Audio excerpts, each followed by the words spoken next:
Pain is a personal experience that I experienced that was caused by the unforeseen and magic experiences in my life.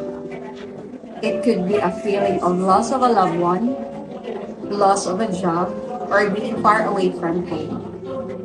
Pain is inevitable and sometimes too hard to handle.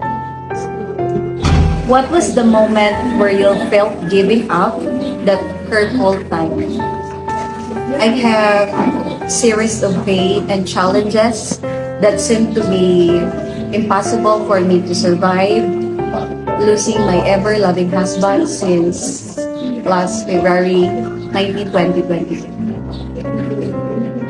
Financial difficulties, long nights of hard works and studies, and even emotional and mental challenges. But at that time, I had my friends, family, and my son with me, and I was full of love and support. That time, I wanted to give up, and I felt alone in my life. I felt everything in life was too hard to handle. So much pain, hurt, anxiety, and frustrations. How did Jesus heal your pain? How it changed my life?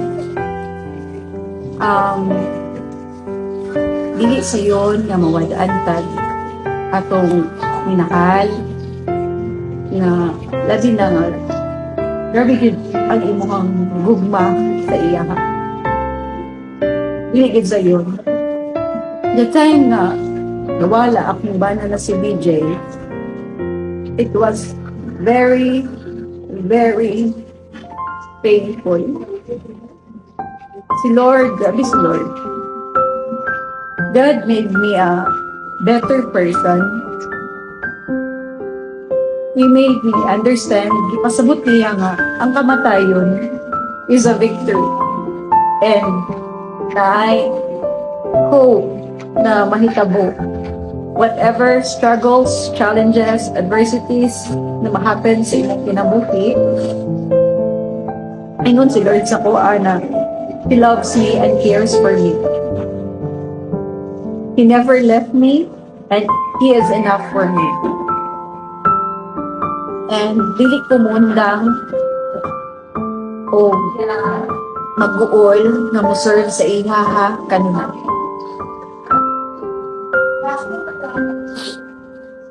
What purpose did your pain give you? He made me stronger despite of having struggles or adversities in life. Jesus taught me to love Him even more. Jesus taught me to be patient, true, and kind to myself and to others. He taught me to be hopeful and trust Him and His perfect timing. How will you encourage others to use their pain to purpose in Jesus? I am a living that God exists. I will encourage them by sharing my stories of hope, love, and abundance. I want to share my life changes in the first 2 weeks being a widow or a bioda. Number 1 is survival is possible. The first 2 weeks losing my husband, it was very challenging. I was really in a point that I had to choose for being sad, lonely, abandoned, frustrated, hopeless, and I lost everything in my life. Then, na-realize na ako nga, abi na ko, dili na ko kaya. Kaya manday na ko.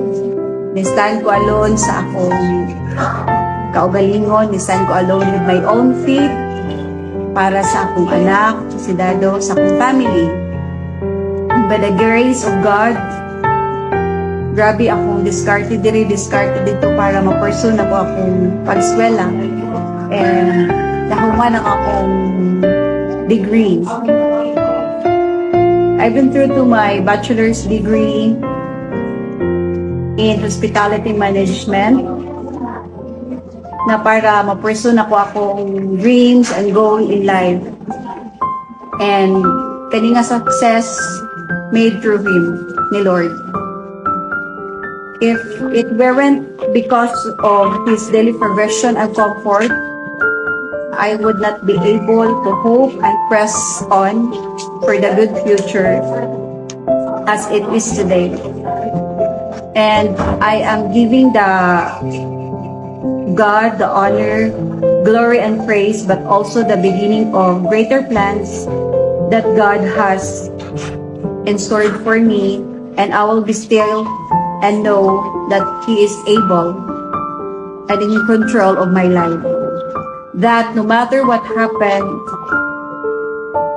or my life take me, it be the highest or the high or the lowest low, I know si Lord mo rescue din siya sa ako mo provide everything sa akong mga needs, sa akong kinabuhi.